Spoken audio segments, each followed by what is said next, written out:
I never believed in urban legends. Growing up, I thought they were just stories, things to scare kids at sleepovers or to get a rise out of people on dark, quiet nights. But one summer evening, something happened to me that changed my perspective completely. It all started with a tale my friend Rachel told me. We were hanging out at her place, the windows cracked open, letting the summer heat in. She leaned in close and said, Have you heard of the Whispering Shadows? I laughed, shaking my head. Sounds like one of those ghost stories people make up to freak each other out. Rachel didn't laugh. She looked at me seriously, her eyes wide. No, listen. This one is different. People say that if you wander through the old part of the city at night, near the abandoned subway station, you can hear whispers. Soft at first, but they get louder. And if you're not careful, you'll start hearing them call your name. Then you'll see the shadows. Then, dark shapes that move just out of your sight, following you, never letting you leave. I rolled my eyes. Sounds like a bad dream. Why would anyone even go there? Rachel shrugged. Some people say the whispers are voices from the past. Others believe it's something darker, something that never left. But no one who's gone to that station after dark has ever come back the same. They say once you hear the whispers, you're marked. I couldn't shake off the feeling Rachel's words left me with, even as we moved on to other topics. But when I got home that night, I found myself Googling it. The more I read, the more intrigued I became. Stories of people who wandered into the old part of the city, drawn by a strange urge they couldn't explain, and never returned the same. Some didn't return at all. The next weekend, I went with a group of friends.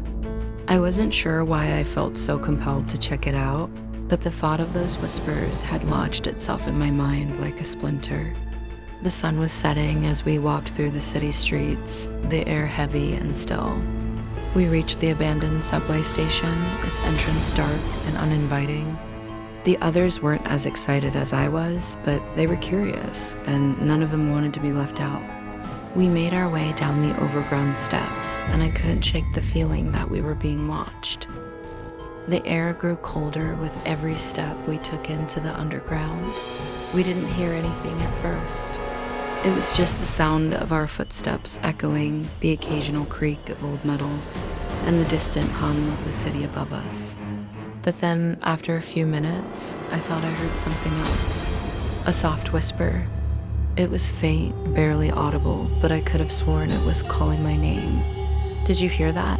I whispered, stopping in my tracks. The others froze, eyes wide, scanning the shadows around us. They nodded, but none of us said anything. The whispering came again, this time clearer, though still quiet. "Get out." I felt a chill run down my spine.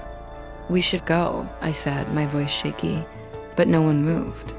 They were all staring ahead, transfixed by something I couldn't see. Then I saw a shadow just at the edge of my vision.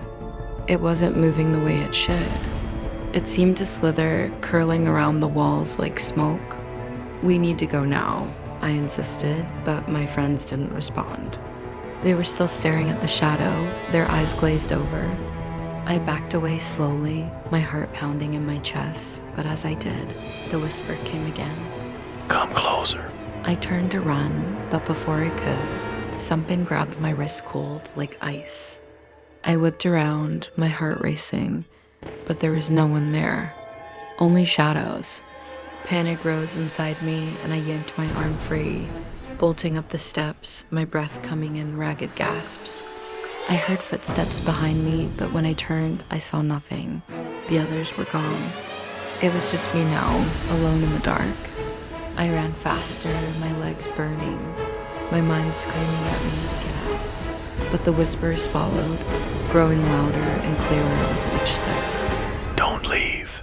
I burst into the street, gasping for air, my hands trembling.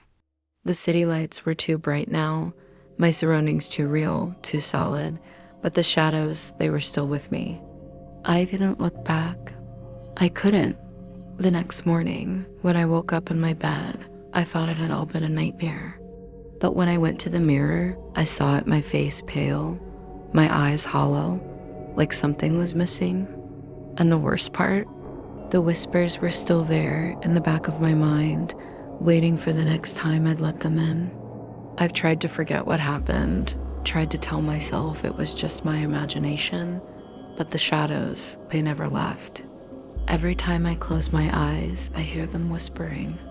They want me to return, to go back to the subway, and I'm afraid one day I might.